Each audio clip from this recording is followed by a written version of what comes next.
Selamat pagi. Minggu ini kita akan membahas mengenai pengujian tidak usah lagi, tapi dengan metode yang lainnya, yaitu metode pengujian ultrasonik atau UT, ultrasonic testing. Minggu yang lalu dan beberapa minggu sebelumnya sudah saya bahas mengenai pengujian PT, liquid penetrant testing, dan pengujian magnetic particle testing. Pengujian PT itu hanya dipakai untuk menemukan diskonitas yang lokasinya di permukaan, dan diskonitas tadi hanya bisa terdeteksi kalau membuka ke permukaan. Sedangkan pada pengujian MT kita bisa menemukan diskonitas yang lokasinya di surface atau permukaan maupun di bawah permukaan atau subsurface. Sedangkan pengujian UT ini pada umumnya digunakan untuk menemukan diskonitas yang lokasinya di bagian dalam atau internal dari suatu material. Nah, ini adalah penjelasan singkat mengenai pengujian ultrasonik, di mana pengujian ini dapat dipakai untuk mendeteksi diskonitas yang lokasinya di permukaan dan bawah permukaan, yaitu di bagian dalam material. Kemudian metode ini menggunakan gelombang suara dengan frekuensi yang sangat tinggi. Di sini dikatakan bahwa frekuensi yang digunakan untuk melakukan pengujian umumnya di atas 2 MHz yang dirambatkan dalam material yang diuji. Kemudian untuk bisa merambatkan gelombang suara dalam material diuji, maka kita membutuhkan suatu benda yang dinamakan sebagai probe atau transducer atau search unit. Jadi benda ini, probe atau transducer atau search unit, digunakan untuk memasukkan gelombang suara ke dalam material yang diuji, dan gelombang suara tadi akan merambat di dalam material yang diuji, di mana probe itu memiliki suatu kristal yang bersifat piezoelectric.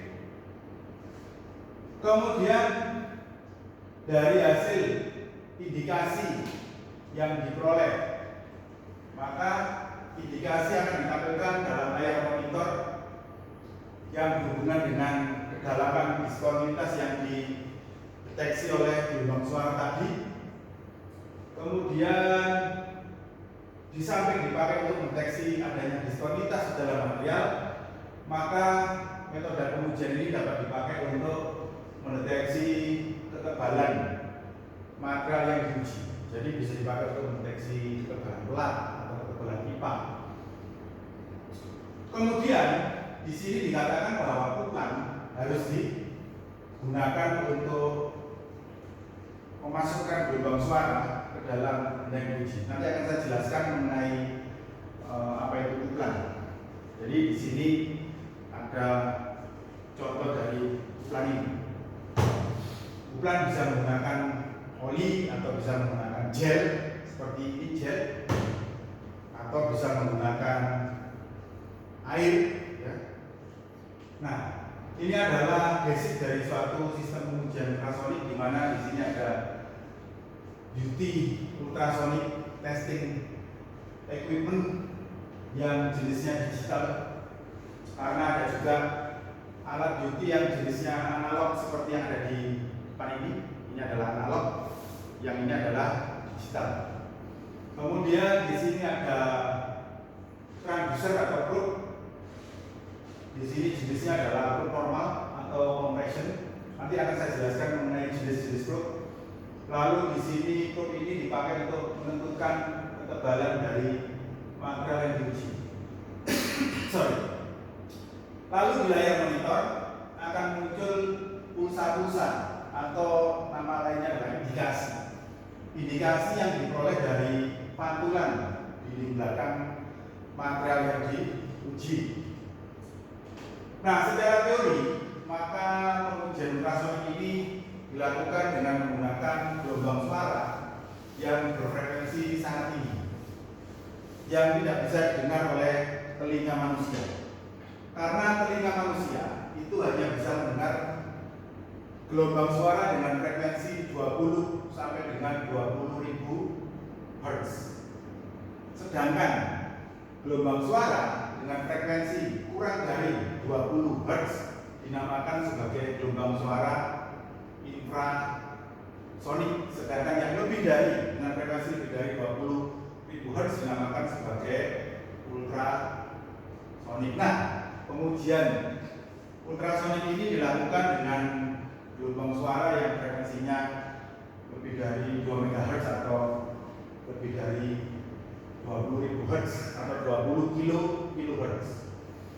Kemudian dengan adanya diskontinuitas di dalam material seperti misalkan laminasi atau rongga begini, maka apabila transducer yang ditempelkan di permukaan material menghasilkan gelombang suara, maka gelombang suara ini akan dipantulkan kembali oleh laminasi ini atau oleh rongga yang ada di dalam material.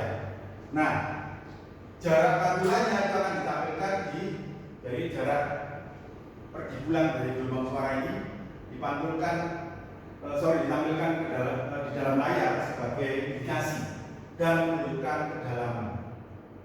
kedalaman dari diskontinuitas yang ditemukan menggunakan probe ini. Nah, jenis-jenis anomali atau ketidaknormalan yang bisa ditemukan menggunakan metode pengujian ultrasonik ini adalah adanya lubang atau blowhole atau porosity, laminasi, crack, kemudian dibonding kalau kita menguji sambungan dari dua buah material atau overlay begitu ya, weld overlay. Jadi kalau misalkan ada material baja karbon dilapis dengan menggunakan material stainless steel, ini stainless steel, ini carbon steel, maka apabila ada disbonding atau incomplete fusion di daerah fusion line ini, maka kedalaman atau lokasi disbonding itu bisa ditentukan dengan menggunakan metode pengujian ultrasonik. Kemudian pengujian ini dapat dipakai untuk menemukan daerah-daerah yang tidak sempurna pada laminasi, pada pembuatan material yang komposit, misalkan FRP, fiber reinforced plastic. Jadi ini bisa digunakan untuk menemukan daerah-daerah yang tidak sempurna. Kemudian dari segi teknik pengujiannya, maka pengujian ultrasonik dibagi menjadi dua sistem. Yang pertama adalah pulse echo. Pulse echo itu artinya adalah sistem yang menggunakan gelombang pantul. Sistem ini sangat banyak digunakan di pabrik-pabrik, terutama untuk memeriksa ketebalan material, pelat atau pipa, kemudian dipakai untuk menguji sambungan las, di mana di sistem ini digunakan satu buah probe yang berfungsi sebagai pemancar sekaligus penerima gelombang pantul. Jadi di sini ada satu buah probe atau transducer. Transducer ini menghasilkan gelombang suara yang apabila dalam perjalanannya melalui bagian dalam material menjumpai discontinuity, maka sebagian gelombang suara tadi akan dipantulkan kembali oleh interface atau permukaan discontinuity ini, lalu diterima kembali oleh kristal di sini. Jadi kristal ini bersifat piezoelectric atau piezoelectric. Piezoelectric itu artinya adalah apabila kristal dialiri arus listrik, maka dia akan bergetar dan menghasilkan getaran mekanis. Nah, getaran mekanis atau getaran suara tadi akan dirambatkan ke dalam benda yang diuji.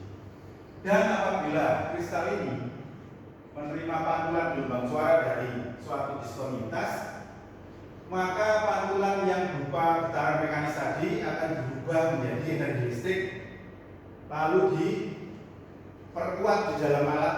Di sini ada amplifier penerima, ya penguat sinyal, lalu ditampilkan sebagai suatu indikasi discontinuity, sehingga kita bisa tahu kedalaman dari diskontinitas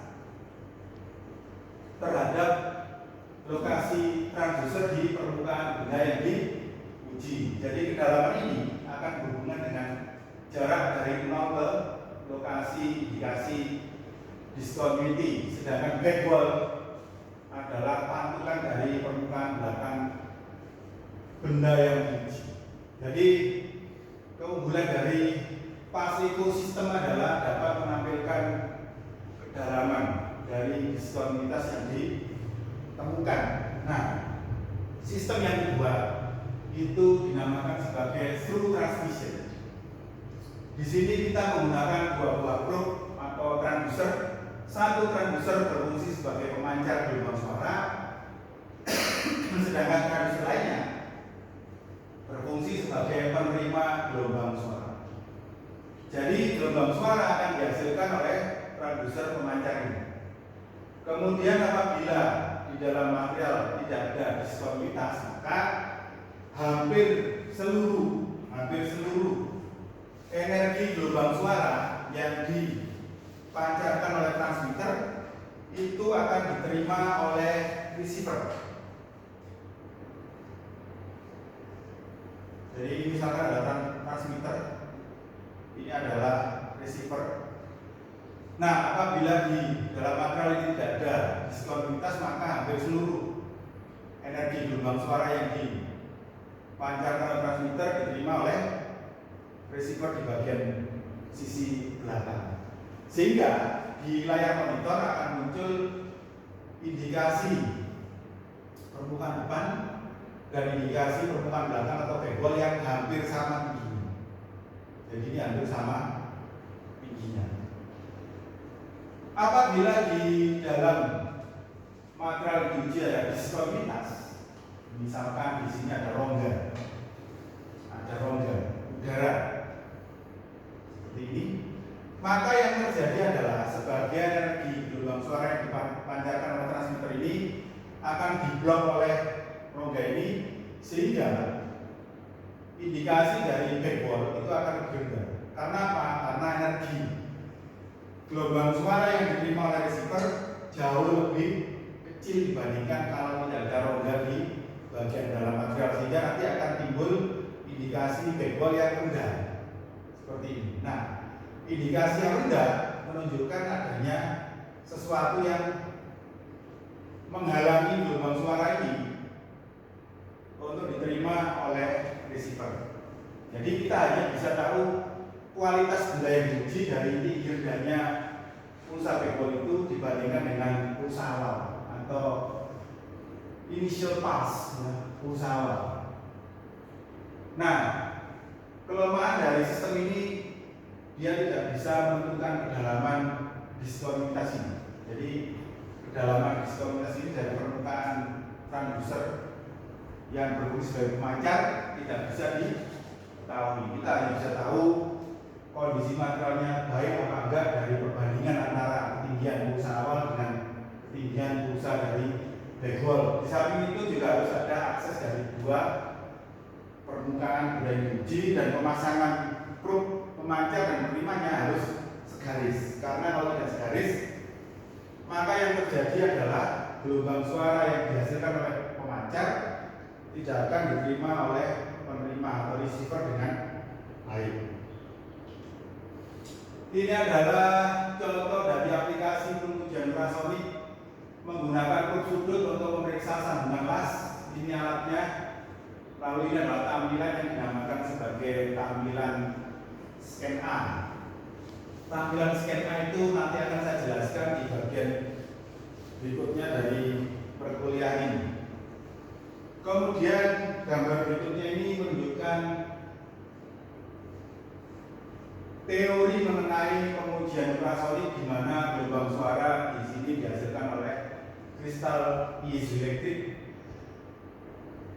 yang ada di probe. Kemudian gelombang suara ini akan merambat di dalam material Dan apabila gelombang suara menjumpai flaw atau diskontinitas atau defect, cacat, maka sebagian gelombang suara tadi akan dipantulkan kembali oleh permukaan atau interface dari flow tadi dan diterima oleh kristal dan diubah menjadi indikasi yang ada di layar monitor. Nah, ini adalah basic dari penggunaan pengujian ultrasonik untuk probe normal. Jadi probe normal atau longitudinal probe, ya. Jadi probe normal itu menghasilkan gelombang longitudinal. Nanti ada beberapa jenis gelombang suara yang dihasilkan oleh transducer. Nah, probe normal itu menghasilkan gelombang longitudinal atau VL. VL itu selalu arahnya tegak lurus terhadap kristal. Jadi di sini ada kristal atau piezoelektrik. Nah, gelombang suara ini selalu tegak lurus terhadap getaran kristal, terhadap bidang kristal. Nah, apabila di dalam material yang diuji di sini gelombang suara tidak menjumpai adanya cacat, maka gelombang longitudinal ini akan dipantulkan kembali oleh permukaan bagian belakang ini dan diterima kembali oleh kristal piezoelektrik dan dihasilkan indikasi dipole, di mana jarak dari 0 ke sini ya ke dipole itu menunjukkan ketebalan material. Jadi setiap penggunaan probe normal yang single kristal seperti yang saya pegang ini adalah probe normal dengan kristal yang tunggal, di mana di sini colokan kabelnya satu dan kristalnya satu biji, maka layar monitor untuk tampilan scan A itu selalu akan menghasilkan indikasi awal terlebih dahulu. Jadi indikasi awal ini nama lainnya adalah initial pass, ya. Initial push, ya. Atau min band. Jadi indikasi awal itu adalah indikasi yang dihasilkan akibat gelombang suara dipantulkan oleh permukaan bagian depan dari benda yang diuji. Jadi indikasi pulsa awal yaitu selalu dihasilkan kalau kita menggunakan probe normal yang kristalnya satu seperti ini, ya, colokannya satu. Dan pulsa awal ini berasal dari pantulan gelombang suara akibat kristal itu menghasilkan gelombang suara, dan gelombang suara tadi dipantulkan oleh permukaan bagian depan benda yang diuji. Tentunya di dalam pengujian ultrasonik kita memerlukan yang namanya kuplan. Ya. Kuplan seperti yang sudah saya jelaskan tadi, ya, bisa gel atau bisa water atau bisa oil, ya, minyak. Di mana kuplan ini diaplikasikan di antara kristal atau di antara transducer dan permukaan yang diuji. Jadi di sini ada kuplan. Fungsi dari kuplan adalah untuk menghilangkan udara antara permukaan transducer dengan permukaan benda yang diuji. Karena udara adalah penghantar suara yang jelek. Jadi biar udara di antara permukaan transducer dan benda yang diuji hilang, maka diberi kuplan. Bisa oli, bisa gel, atau bisa water. Nah, kemudian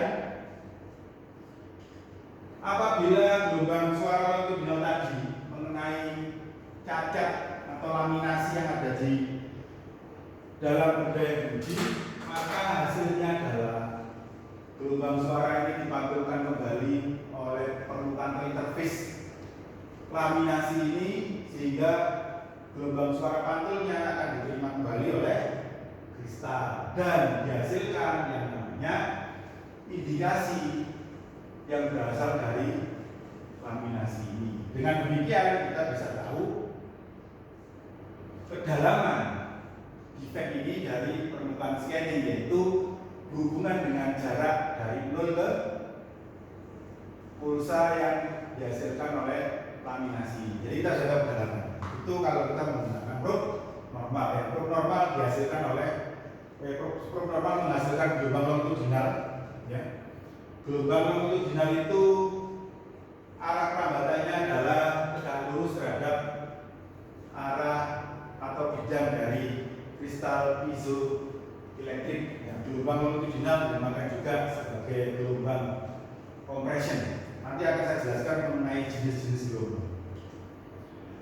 Ini adalah gambar lainnya yang menunjukkan kristal yang dipasang di perut. Lalu ada kuplan. Ya, kuplan itu tadi fungsinya adalah untuk menghilangkan udara antara transducer dengan permukaan benda biji, karena udara adalah penghantar gelombang suara yang jelek. Nah, gelombang suara itu sebelum memasuki material maka sebagian besar gelombang suara yang dihasilkan oleh suatu proof normal. Jadi kalau saya besarkan di sini gambarnya ini adalah proofnya begitu. Ini adalah permukaan benda biji dan ini adalah kuplan. Ini adalah kristal, kristal di sini. Maka gelombang suara itu sebagian besar akan dipantulkan oleh permukaan depan sebagian besar. Sisanya itu masuk ke dalam benda untuk pengujian. Jadi sebagian besar itu dipantulkan kembali. Nah, gara-gara pantulannya ini maka akan dihasilkan yang namanya pulsa awal atau initial pulse atau mid bang. Ya.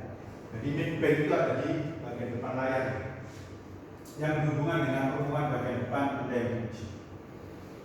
Kemudian apabila di dalam material ada yang namanya flaw atau discontinuity atau cacat atau laminasi, itu contohnya, maka kedalaman laminasi itu dapat ditentukan dari jarak antara permukaan depan ini, ya, pulsa awal ini dengan pulsa akibat atau indikasi akibat flow tadi.